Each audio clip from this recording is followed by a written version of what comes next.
우리 사회에 뭐 약자라면 여러 계층이 있지만 우리 주변에 약자들 누가 있을까요? 그중에 아파트 경비원분들도 있습니다. 그런데 이 경비원분들을 폭행하는 사고가 정말 잊을만 하면 터져 나옵니다. 네. 두 분은 경비원분들께 잘 아시죠? 자주 뵙지 못하지만 네. 인사드리고 네. 그래도 이제 좀 친근함을 표현하려고 노력하는 편이죠. 어떻게 보면은 사실 어르신들이기도 하고 아파트의 안전을 책임져 주시는 분이니까 네. 인사 잘하려고 노력합니다. 네, 아유, 그것도 어딥니까? 네. 최근에 들으셨을지 모르겠습니다. 최근에 술에 취한 10대들이 70대 경비원을 마구 폭행하는 사건이 있었습니다. 화면 보겠습니다. 지난달 28일 경기도 수원입니다. 한 청년이 이 70대 경비원이 청소용 밀대를 들고 나오자 10대 청년이 경비원의 얼굴을 마구 폭행하고요. 이렇게 밀친 다음에 세 사람이 바닥에 엉켜서 물론 70대 경비원이 일방적으로 맞았습니다.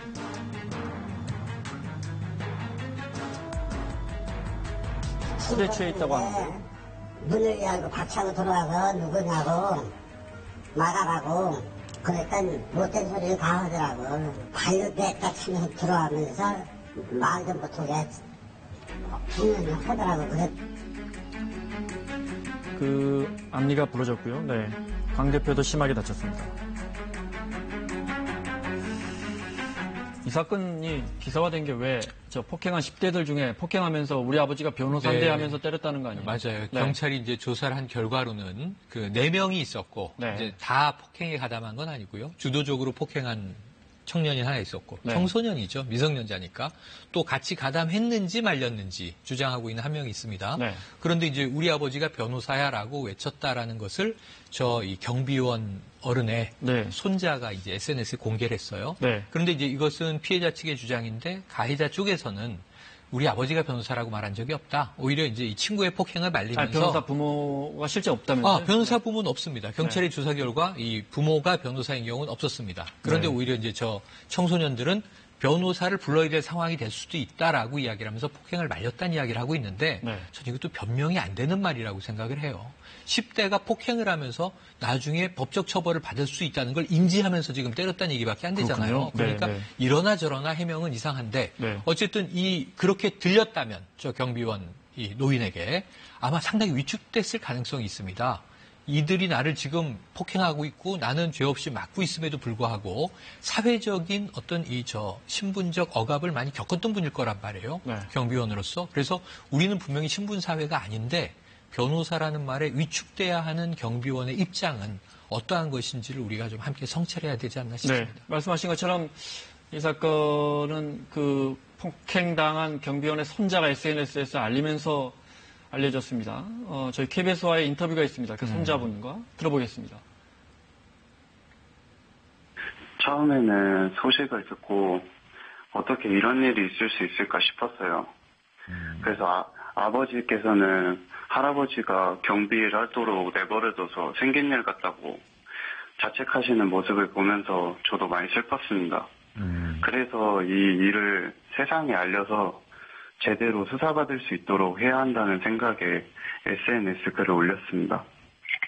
우선 저보다 어린 10대들한테 할아버지가 맞았다는 것이 너무 놀라웠고 또 가해자 중 한 명이 변호사 이야기를 꺼내서 그걸 듣고 혹여나 가족에게 피해가 생길까봐 뭐라 말도 못하신 할아버지의 말씀이 마음이 아팠습니다. 그리고 무엇보다 사건이 일어나고 나서 가해자들이 사과하기보다는 해명글을 올리기에 급급했던 모습이 정말 화가 많이 났습니다. 할아버지 얼마 전에 위암수술 받으셔서 몸에 안 좋으셔서 너무 걱정되고 기운 내셔서 다시 그 기억 잊고 가족끼리 화목하게 지냈으면 좋겠습니다. 할아버지, 그러니까 경비원 김모 씨는 2명에게 고소장을 제출했다고 하고요. 네.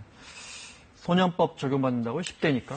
공동상해 혐의로 처벌할 수는 있는데 네. 지금 만 18세 미만이기 때문에 소년법이 적용될 여지는 있겠죠. 다만 네. 이제 소년법이 적용된다는 것은 미성년자이기 때문에 이제 좀 선처를 해주고 감형을 해준다라는 의미가 있는데 이 사건은 사실은 19세 정도면 성인과 다르지 않은 책임 능력에 있어서는 다르지 네. 않다라고 생각이 들고 특히 만취된 상태에서 아버지 뻘도 아니고 할아버지 뻘 어르신을 저렇게 공동으로 폭행한 부분은 재질이 좋지 않아서 네. 소년법을 적용하지 않고 일반 형법으로 적용할 수도 있는 사건입니다. 어떻게 처벌하는지는 좀 지켜봐야 되는 상황인데 저렇게 공동 폭행으로 성인이 만약에 많은 피해를 입혔다라고 하면 구속영장도 발부될 수 있는 사건인데 네. 미성년자다 보니 지금 불구속 입건된 상태이고요. 좀 반성하는 모습도 피해 배상을 적극적으로 하는 모습을 보여줘야 되는 것 같고 네. 그 부모도 우리가 보통은 미성년자는 처벌의 대상이 아니라 선도의 대상이라고 해서 감형을 해주는 거거든요. 좀 적극적으로 교육시키고 재범하지 않도록 잘 교육하셔야 되지 않을까 생각이 듭니다. 저게 합의해도 수위는 처벌 수위는 낮아지더라도 형사처벌은 가능한 단순 폭력 사건이 아니기 때문에 합의하더라도 처벌할 수 있는 사건이고요. 네. 다만 검사나 판사가 소년 보호 사건으로 보호 처분을 내릴지 일반 형법대로 그냥 성인들과 같이 이 상해죄에 대해서 형사 처벌을 할지 결정할 수 있는데요. 네. 재질이 좋지 않고 반성하지 않거나 동종 여러 가지 범죄 전력들이 있으면 형사 처벌 시킬 수도 있습니다. 네. 저게 밤에 이루어졌느냐 또는 여러 명이 한꺼번에 폭행을 했느냐 이런 것도 다 처벌이 다르죠? 한 명이 폭행하는 것과 저렇게 집단적으로 공동상해를 야기하는 것은 양형에서 훨씬 더 높습니다. 법정형도 높습니다. 그렇더라고요. 네. 성폭행도 마찬가지고 저런 그렇습니다. 일반적인 폭행도. 네. 알겠습니다. 또 이런 학생들이 지금 10대들이 취해 있어서 기억이 안 난다 이렇게 진술하고 있다는 거 아니에요? 그랬는데, 네. 그러니까 이제 폭행을 주도적으로 한 이 청소년이 말하기를 친구들의 이야기를 들어보니까 내가 폭행을 한 게 맞는 것 같다라고 네. 인정은 했지만 본인이 기억을 못한다는 취지로 이야기를 했어요. 네. 그러면서 이 폭행이 끝나자마자 자신의 죄를 깨닫고 바로 용서를 구했다라는 이야기를 또 추가했어요. 네. 그 용서를 구한 건 기억이 나고 때린 건 기억이 나지 않는 것 같아요. 이 선택적 기억 상실로 보여져요. 그래서 이런 부분들이 지금 진술에서 좀 오락가락하는 측면이 문제가 있다고 보여져서 네. 저는 또 이게 주치감경 이런 게 절대 없기를 한번 네. 미리 기대를 해봅니다. 주치감경 이야기가 나왔으니까요. 요즘 거의 적용 안 하죠. 심신미약 감경은 웬만해서는 판사님들 엄격하게 인정을 하는 부분이기 술 마셨다고 때문에 해서 봐주지 않는다. 단순히 만취 상태만으로는 인정이 네. 안 됩니다. 네. 제 기억에 얼마 전에 김포에선가도 비닐봉지 재활용하면서 하는데 술 취한 주민분들이 그때도 역시 연로하신 경비 아저씨를 마구 네, 폭행했는데 그분도 술 취해서 기억 안 난다고 했던. 요즘은 오히려 스스로 위험 상태에 빠뜨리는 술에 취하는 상태를 야기한 부분 때문에 더 재질이 좋지 않아서 엄격하게 처벌해야 된다는 게 지금 공론화되고 있는 실정이기 때문에 술 취해서 봐주는 것은 요즘에 거의 이루어지지 않습니다. 네. 네. 자, 들으셨겠지만 술 취해서 기억이 안 난다는 변명은 요즘 법원에서 통하지 않는답니다. 그렇죠. 네. 경비원을 폭행하는 사건은 뭐 잊을만 하면 많아요. 벌어지는데 다수가 함께 사는 주민들이 가해자입니다. 화면 보겠습니다. 지난 5월 울산의 한 아파트 관리사무소에 한 남성이 흉기를 가지고 들어옵니다. 네. 소음 신고가 들어와 경비원이 자제를 좀 요청했는데 흉기를 갖고 다시 들어와 휘두른 겁니다. 저 흉기가 방금 보셨습니까? 낫입니다. 낫. 이건 지난 8월 인천의 한 아파트에 근무하는 경비원 김모 씨. 청소하다가 이유도 없이 폭행당했는데요. 그걸 청소를 해요. 보더니 그냥 너 나의 X가 말이야 금방 인사를 해가지고 또 그때는 이제 아주 치고받고 이제 뭐 일적을 차더라고 때리더라고. 이후 김 씨가 경찰에 신고를 했고요. 가해자가 재발 방지를 약속했는데 그리고 풀려났는데 지금도 위협을 계속한답니다.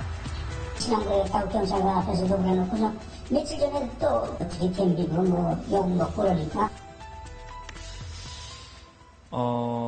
비단 저런 신체적 폭력이 잦은 것도 문제고요. 네. 어떤 조사 보면 민간 아파트 경비원 10명 중 4명은 입에 담지 못할 언어적 폭력에 시달린다. 네네. 이런 조사 결과도 있거든요. 그런 뿐만 아니라 또 이 말이 안 되는 여러 가지 행태가 뭐가 있냐면 처음에는 뭐 수고하십니다 하고 음식을 주는 줄 알았더니 유효기간이 지난 음식을 버리진 않고 음식물 쓰레기 처분하기 싫으니까 그걸 경비 아저씨들에게 밀어버린다든가 뭐 여러 가지 좀 이상한 행태의 일들 또는 시키지 말아야 할 일들을 시킨다든가 네. 또 주차에 대해서는 차 열쇠 주면서 내 차를 파킹해라. 이게 말이 안 되는 일들이지 않습니까? 네. 그러니까 이게 왜 이런 일이 다발적으로 일어나는가? 언어적 폭력, 신체적 폭력, 또는 어떤 직무적 폭력까지 이걸 잘 생각을 해보면 경비원 분들을 우리가 하급 직업이라고 착각하는 이 어떤 직업이 신분에 대한 인식 차이가 하나 있고요. 왜곡의 문제죠. 사회죠.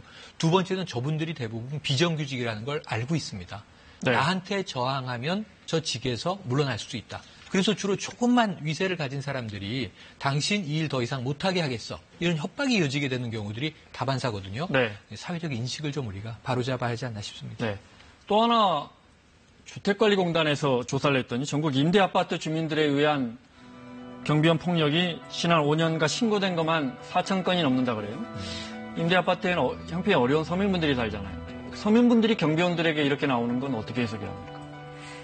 여러 가지 사회적인 문제가 있을 수 있을 것이라고 생각이 되는데 본인이 가지고 있는 여러 가지 분노나 이런 것들을 외부적으로 폭력적인 방법으로 표출된다. 그런 부분들이 좀 문제가 될 수 있을 것 같고요. 특히 네. 이제 입주자 대표 회의라고 해서 통반자 회의 같은 걸 통해서 어떤 주민들의 어떤 분위기 그리고 적절하게 이런 제재할 수 있는 여러 가지 규칙 이런 것들을 같이 구성해서 만들어 나가야 되는데 그런 것들이 노력이 되지 않으면 그 피해가 발생하는 부분들이 있거든요.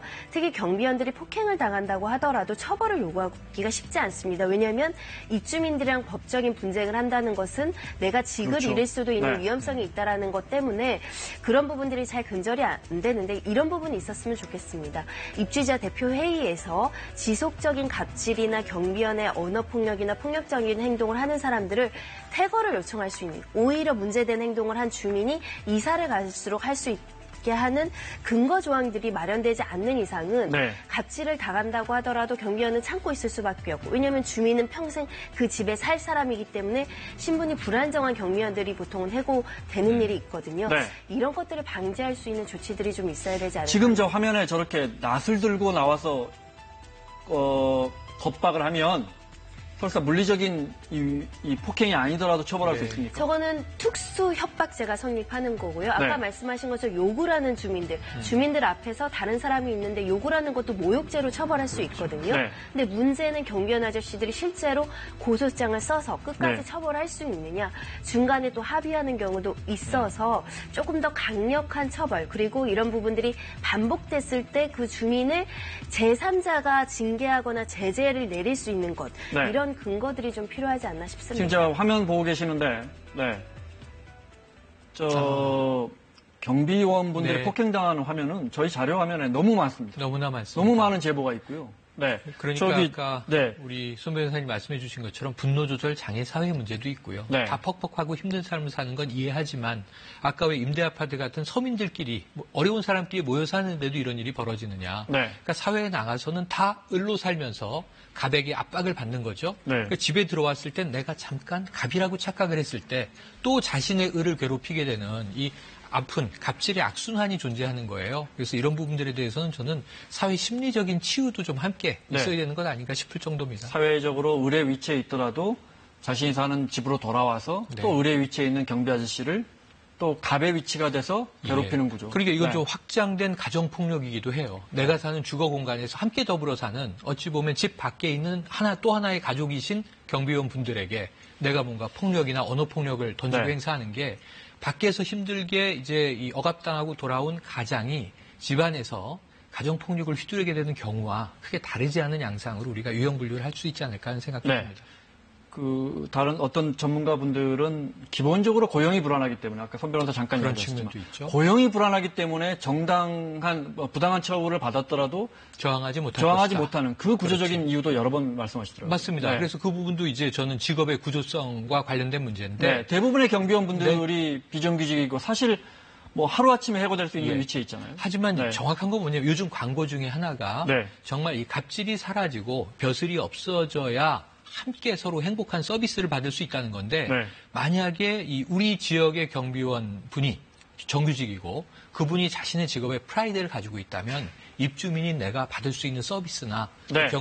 경비원들이 저에게 해줄 수 있는 것들은 훨씬 더 따뜻하고 많지 않을까. 그리고 그것이 중요한 건 진심일 것이다라는 어떤 믿음이 있습니다. 그리고 경비원의 업무에 대해서 네. 오해들을 하시고 계신 경우가 있어요. 업무 네. 외적인 걸 시키고 그것을 하지 않았을 때 부당하다고 생각해서 분노로 화풀이하는 경우들이 있는데 관련해서 최근에 명확하게 공동주택관리법 개정안이 통과가 네, 됐더군요. 이런 기준, 매뉴얼 이런 것들을 주민들끼리 숙지를 해서 이 일은 부당한 요구다. 예를 들면 아까 말씀하신 것처럼 주차 업무라든가 이런 것들에 있어서는 실제로 업무범위가 어디까지인지를 명확하게 인지하고 그 이해의 부분은 주민들도 서로 노력해서 서로 감시, 서로 부당한 요구를 서로 하지 않는가 이런 것들을 좀 살펴보고 인권 침해가 있었을 때 서로 논의해서 이것을 해소해 나가려는 그게 이제 주택 서로 규칙을 같이 만들 수 있고 네. 같이 회의를 할 수 있는 부분이거든요. 그런 노력도 선행돼야 될 것 같습니다. 네, 손 변호사 앞서 제안하셨지만 그러니까 무슨 문제가 있으면 네. 경비원들을 내보내는 해고하는 게 관행이지만 반대로 주민분들이 지금 주민 공동체가 잘 돼 있으니까 네. 그분이 계속 문제를 일으키면 제가 얼마 전에 본 기사 중에는 인천의 한 아파트였는데 술만 마시면 동대표분이 나와서 경비 아저씨들을 이렇게 네, 집합시킨다는 거예요. 네. 그리고 이제 폭언을 일삼고 네. 그런 사람이 있으면 오히려 주민들이 퇴거를 요청할 수 있는 그런 법도 가능하다. 지금은 그런 절차나 제도나 이런 것들이 없다 보니 네. 개인이 개인에게 시정을 요구한다거나 경비원이 개인에게 입주민에게 요구를 해야 되는 그 상황은 문제를 근본적으로 해결할 수 없기 때문에 집단적인 절차를 통해서 네. 시스템 하에서 부당한 문제가 있으면 절차대로 제재를 가할 수 있는 방법이 형사처벌 문제도 분명히 해결 방법이 될 수는 있지만 네. 거기까지는 어렵다고 한다면 자구적인 어떤 절차를 마련해 줘야 된다는 생각이 듭니다. 맞습니다. 알겠습니다. 듣고 보니까 진짜 어떤 제도의 문제, 법의 문제도 네. 있겠지만 우리 국민들의 특히 아파트에 사시는 분들의 인식의 문제 아닌가 네. 그런 생각 듭니다. 자, 마무리할 시간입니다. 최영일 평론가, 손장혜 변호사 수고하셨고요. 자, 사사건건 내일 한글날 쉬고 모레 다시 찾아뵙겠습니다. 고맙습니다.